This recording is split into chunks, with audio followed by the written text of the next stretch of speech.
Bienvenue à ce module sur la stigmatisation. Aujourd'hui, vous en apprendrez plus sur la stigmatisation et les préjugés liés à l'usage de substances, les différents types de stigmatisation et l'incidence de la stigmatisation sur la demande d'aide et l'accès aux soins. Vous verrez aussi pourquoi les mots comptent et quelles stratégies les éducateurs peuvent déployer pour aider à éradiquer le problème. Le module s'accompagne d'un guide pour les éducateurs qui fournit d'autres renseignements, outils et ressources pour renforcer votre apprentissage. C'est parti!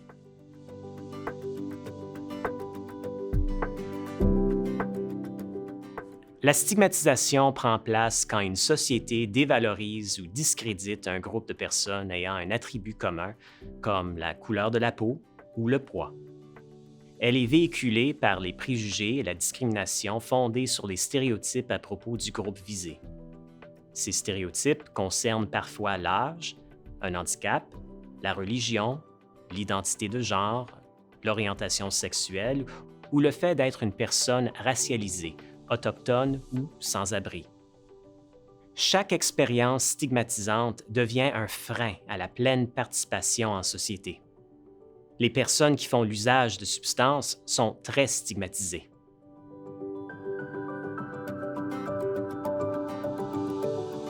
Les préjugés liés à l'usage de substances sont très répandus et tenaces au Canada et à l'étranger. Ils constituent un grand obstacle à la demande et à l'obtention de soins. Beaucoup de gens au Canada feront l'usage de substances psychoactives au cours de leur vie. Certains finiront par en subir les méfaits. Le public adopte une attitude plus négative envers les personnes qui font l'usage de substances qu'envers celles atteintes de troubles de santé mentale. Une source commune de stigmatisation vient de la croyance que l'usage problématique de substances ou le trouble lié à l'usage de substances est un choix ou un indice de faiblesse morale ou de criminalité. En fait, il s'agit d'un problème de santé qui se traite. Des études montrent que le cerveau est conçu pour s'adapter et répondre à l'environnement et aux conditions auxquelles on l'expose. Quand une personne présente un usage problématique ou un trouble lié à l'usage de substances, les parties du cerveau responsables de la prise de décision sont altérées, ce qui rend difficile l'arrêt de la consommation, même s'il est désiré.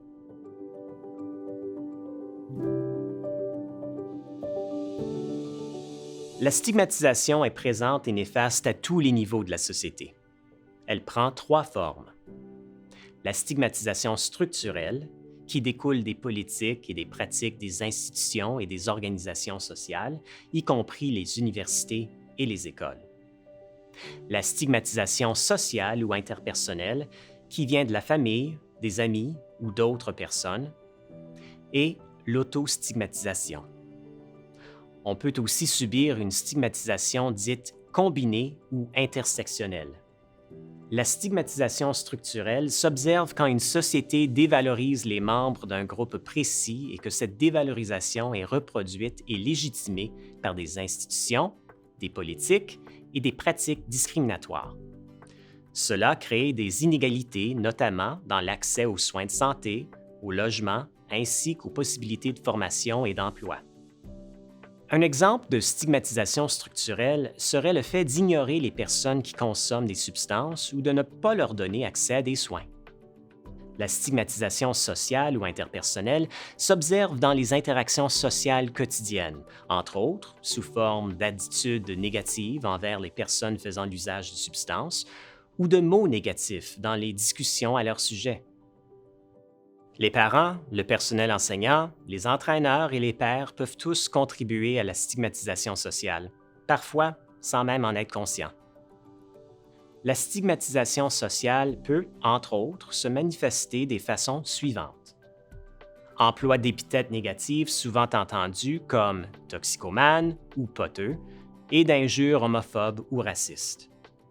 Emploi de stéréotypes qui culpabilisent la victime, par exemple, les personnes ayant une dépendance sont paresseuses et faibles.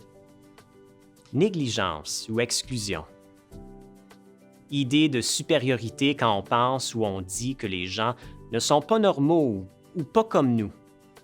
Stéréotypes malsains dans les films, à la télévision ou sur les médias sociaux. soutien de moindre qualité par les fournisseurs de biens et services, traitement brutal ou cynisme de la part d'un fournisseur de soins de santé ou de services sociaux. Les enfants et les adolescents apprennent des adultes de leur entourage et de leurs pairs.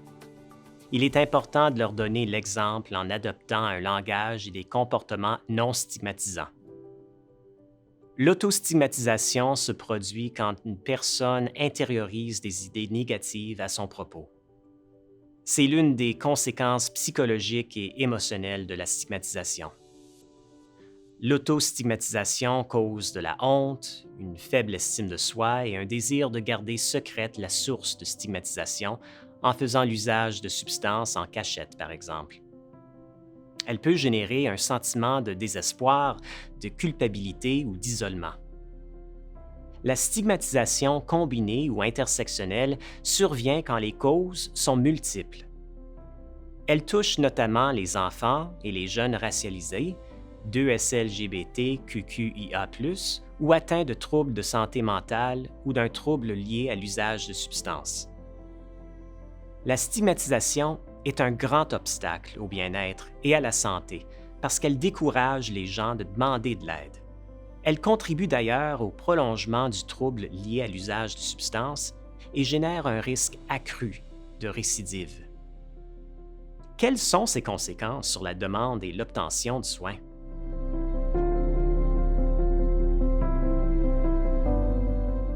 La stigmatisation rend les jeunes moins susceptibles de parler de leur usage de substances et de demander et d'obtenir du soutien quand ils en ont besoin. C'est un obstacle important à la demande d'aide. La peur d'être pointé du doigt ou jugé par les autres peut conduire à l'isolement et à la dissociation par rapport à la famille et aux amis. Cet isolement risque d'avoir de graves répercussions sur la santé et le bien-être. Quand les jeunes ou leurs proches cherchent de l'aide en lien avec l'usage de substances, ils se heurtent souvent au jugement des fournisseurs de soins de santé et de services sociaux, et ils se sentent alors mal soutenus par le système. Cette situation peut entraîner une plus grande honte, culpabilité ou autostigmatisation. Certaines familles vont s'isoler de leur communauté et de leur cercle social par peur d'être jugées. La stigmatisation fait en sorte que les personnes faisant l'usage de substances reçoivent de moins bons soins de santé et services sociaux que celles atteintes d'autres problèmes de santé. La stigmatisation liée à l'usage de substances, observée au sein du système de santé canadien, contribue aux issues négatives chez les personnes visées. La stigmatisation structurelle fait croire à certains que les personnes faisant l'usage de substances méritent moins que les autres de recevoir un traitement.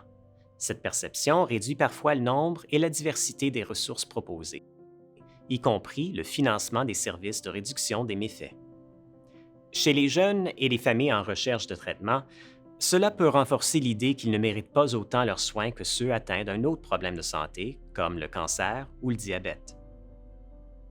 Qu'on parle d'usage problématique de substances, de troubles liés à l'usage de substances ou de tout autre problème de santé, tout le monde a droit au meilleur traitement possible. La stigmatisation augmente aussi les méfaits liés à l'usage de substances. La peur d'être stigmatisé par la famille ou les amis mène certains jeunes à s'isoler pour consommer. Cet isolement s'accompagne d'un risque accru de surdose accidentelle ou d'intoxication à la drogue, qui se produisent en présence d'une trop grande quantité de substances dans l'organisme.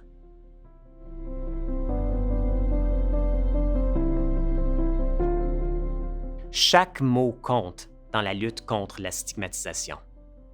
Encore aujourd'hui, les termes accro, toxicomane, drogué et consommateur sont utilisés pour décrire les personnes faisant l'usage de substances.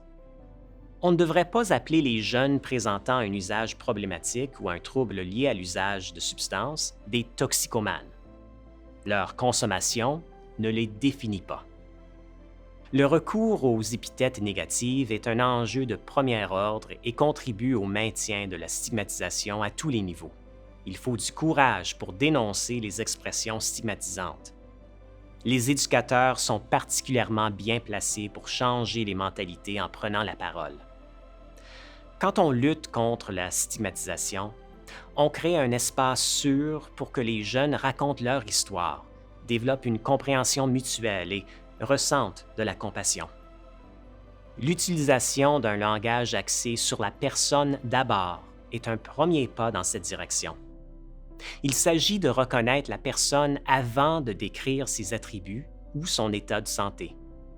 Au lieu de dire toxicomane, parlez d'une personne qui utilise des substances, qui a un trouble lié à l'usage de substances ou qui fait un usage problématique. C'est en changeant ces expressions qu'on arrive à changer sa vision des choses et à accroître sa compassion. L'emploi d'un langage axé sur la personne est essentiel pour donner l'exemple d'un comportement non stigmatisant et aide les éducateurs à entrer en contact avec les jeunes et à créer des espaces sûrs pour qu'ils s'expriment et dénoncent les injustices. D'autres stratégies sont également à la portée des éducateurs pour éliminer la stigmatisation.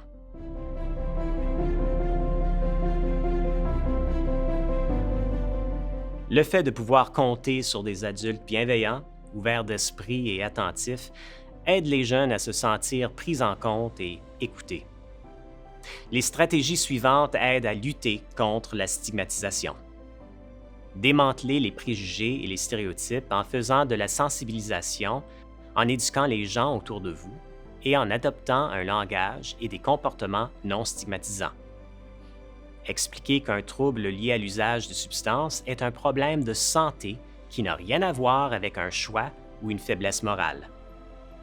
Abordez et remettez en question les images et les messages stigmatisants en classe, dans les médias et dans la collectivité. Employez un langage axé sur la personne plutôt que sur son état. Incarnez et prônez l'idée que la sensibilisation et la compassion permettent d'éradiquer la stigmatisation. Enfin, assurez-vous de faire entendre la voix des élèves et de soutenir leurs actions dans la lutte contre la stigmatisation.